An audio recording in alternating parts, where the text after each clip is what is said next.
Guys, जब भी अपन कोई नई गाड़ी लेते हैं तो उसमें उसका जो फील होता है वो कुछ अलग ही होता है। और नॉर्मली 5-6 महीने के बाद वो फील थोड़ा सा ख़त्म हो जाता है, क्योंकि गाड़ी में कुछ प्रॉब्लम्स आने लग जाती है। और मेनली जिस प्रॉब्लम की वजह से मैं सबसे ज़्यादा मतलब इरिटेट होता हूँ वो है गाड़ी के अंदर कुछ ऐसी आवाज़ें आने लग जाती है, रैटलिंग नॉइज आती है जब भी गाड़ी चलती है। नॉर्मली स्मूथ रोड पे चलते हो तो उन आवाज़ों का इतना पता नहीं लगता, लेकिन जब भी आप थोड़े से ऑफ रोड पे या कोई ऐसे ऊबड़ खाबड़ वाली जगहों पे चलते हो तो उसका बहुत ही मतलब वो आवाज़ें बहुत तेज़ी के साथ आती है और बहुत ही इरिटेटिंग लगती है। इसका सबसे ज़्यादा प्रभाव मुझे जब लगता है कि जब जैसे नॉर्मली अपन गाने बजाते हैं, गाड़ी में म्यूज़िक चला देते हैं तो हमें इन चीज़ों का एहसास नहीं होता है।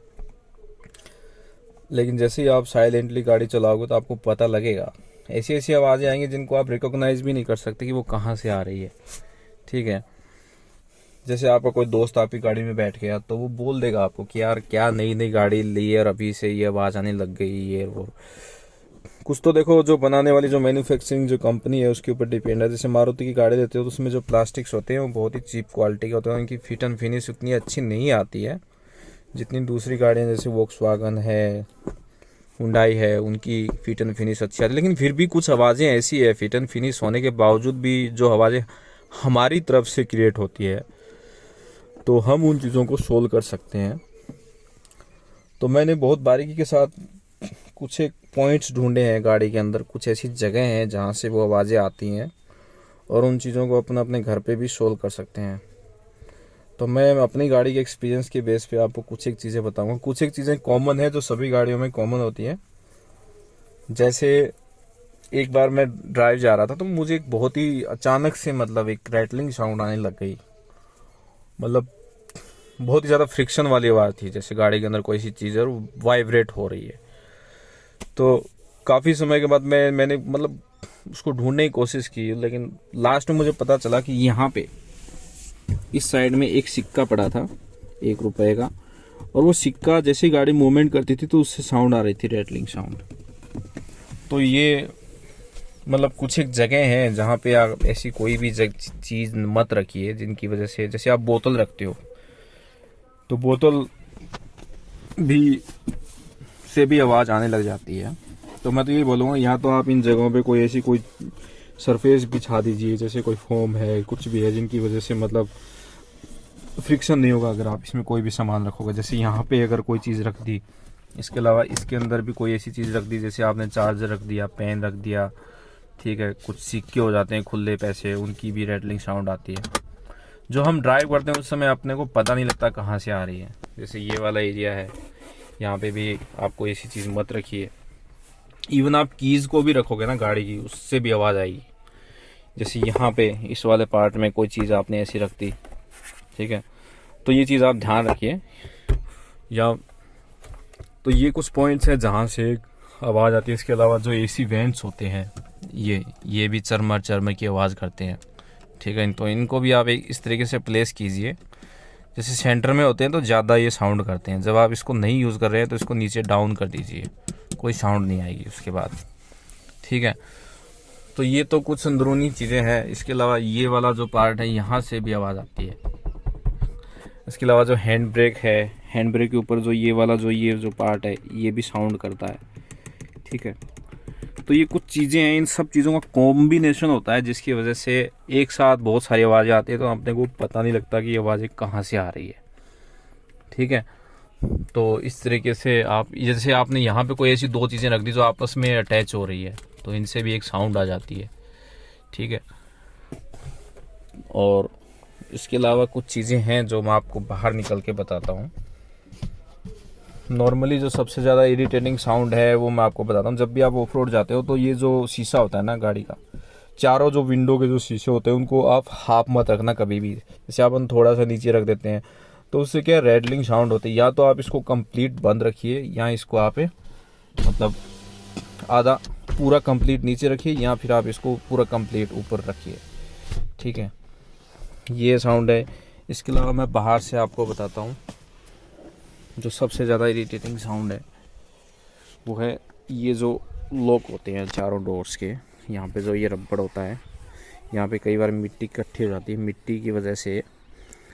और इस वाला पार्ट जब आपस में ये जो फिट एंड फिनिश आती है यहाँ पे, तो यहाँ पे फ्रिक्शन होता है, और उस फ्रिक्शन की वजह से मतलब एक चरमर चरमर चरमर की साउंड आती है जब भी आप ऑफ रोड चलते हो। तो इसका सबसे अच्छा सोल्यूशन यही है कि यहाँ पे आप लुब्रिकेशन कीजिए रेगुलरली, इसको साफ़ करके।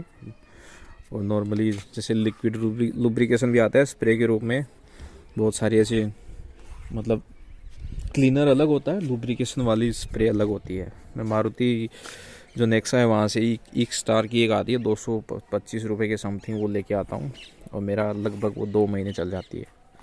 तो उसको मैं रेगुलरली यहाँ पे स्प्रे मार देता हूँ, जिससे ये जो रबड़ है वो मुलायम हो जाता है और ये हार्ड हो जाता है, तो उसकी वजह से फ्रिक्शन की साउंड आती है।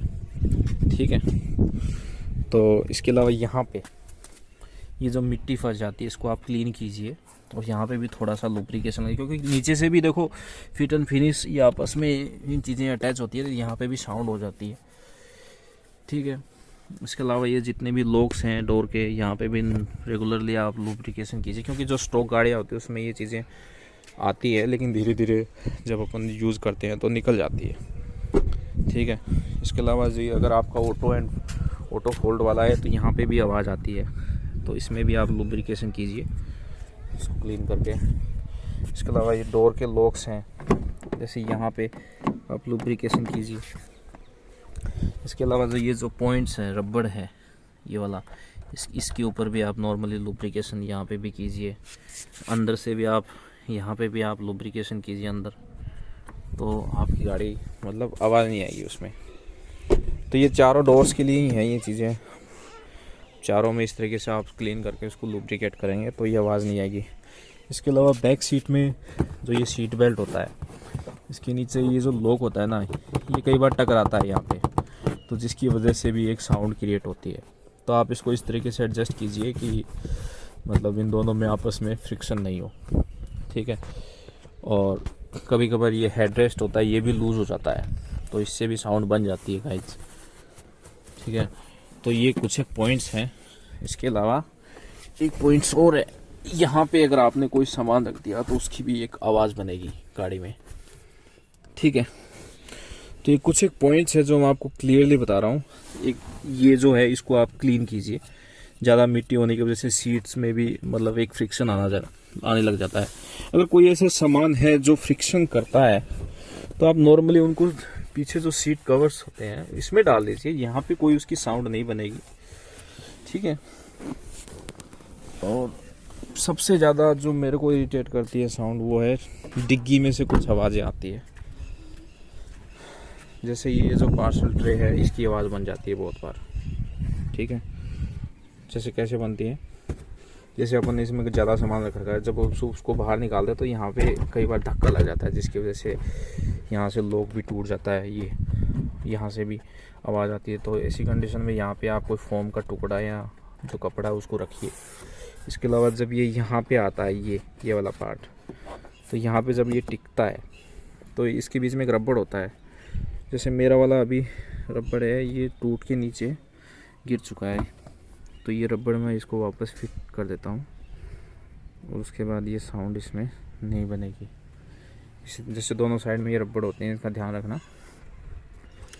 और जैसे ये मेरा वाला पार्सल ट्रे यहाँ से टूट गया है, आपको दिखाता हूँ गाइस, ये सामान ओवरलोड की वजह से टूटा था एक बार। ये देखिए,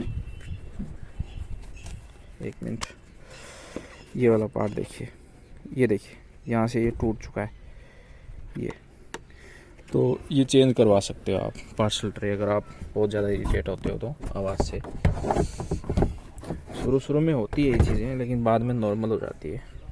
इसके अलावा डिक्की में जो नीचे जो एक पार्ट है, जैसे यहाँ पे मैंने ये कुछ फॉर्म्स लगा देते हैं, क्योंकि ये जो मैट है ना ये भी यहाँ पे टकराता है, कई बार वाइब्रेट होता है तो उससे भी एक साउंड बनती है। इसके अलावा यहाँ पे पीछे गाड़ी में एक लॉक सा होता है, उसके मतलब एक लटका हुआ है वायर से, उसको आप एक जगह स्टेबल कर सकते हो, किसी भी इस जाले में उसको फंसा सकते हो। मारुति में देखो ये चीज़ें आती है, ये बहुत लूज वाला पार्ट है ये, इनका तो अपन कुछ नहीं कर सकते। इसके अलावा स्पेयर व्हील्स के ऊपर जो गाड़ी का जो टायर चेंज करने वाले जो भी मतलब अपने को उपकरण देते हैं, तो उनको मैं क्या करता हूँ, सीट्स के नीचे रखता हूँ। नीचे मतलब यहाँ पे रख दिया, क्योंकि ये पीछे जब टायर के ऊपर रखे होते हैं तो ये वहाँ पे जब भी गाड़ी जंप करती है तो आवाज़ आती है। ठीक है, तो ये कुछ जगह हैं जहाँ से गाड़ी के अंदर आवाज़ें बनती हैं जो बहुत ही इरिटेट करती है, आपके एक ड्राइविंग एक्सपीरियंस को रूइन करती है। इसके अलावा ये जो रबड़ होता है डिग्गी का, यहाँ पे भी आप इसको क्लीन करके इसके ऊपर लुब्रिकेशन कीजिए, और यहाँ पे भी लुब्रिकेट होना चाहिए। ये लॉक, इसमें भी आवाज़ आती है, कई बार ये लॉक लूज़ हो जाता है, तो ये एक बार उन्होंने मारुति वालों ने इसके ऊपर कोई हथौड़ा मार के उसको टाइट किया था। ठीक है, ये तो अंदर की आवाज़ है जिनको अपन कंट्रोल कर सकते हैं। बाहर की साउंड ये वाला, जैसे ये वाला पार्ट है, ये यहाँ से मेरा लूज हो चुका है, तो ये जब शीशा खुला होता है तो बाहर से यहाँ से भी आवाज़ आती है। बाकी आप टायर प्रेशर को जो कंपनी जो रिकमेंड करती है, जैसे 29 है, तो उसको आप कम ही रखिए, ज़्यादा मत रखिए। बाकी गाड़ी चलने में काफ़ी अच्छी है। स्मूथ रोड पे तो इन आवाज़ का पता ही नहीं लगता है, लेकिन ऑफ रोड पे चलते हो तो ये आवाज़ें आती हैं और आपका एक ड्राइविंग एक्सपीरियंस होता है उसको आप रूइन कर देती है चीज़। तो यही था गाइस मेरा एक वीडियो। अगर आपको मेरी द्वारा दी गई इन्फॉर्मेशन यूज़फुल लगी हो तो प्लीज़ चैनल को सब्सक्राइब कीजिए, और आगे भी मैं गाड़ी से रिलेटेड अच्छी अच्छी वीडियोज़ आपको प्रोवाइड करता रहूँगा। Thank you guys.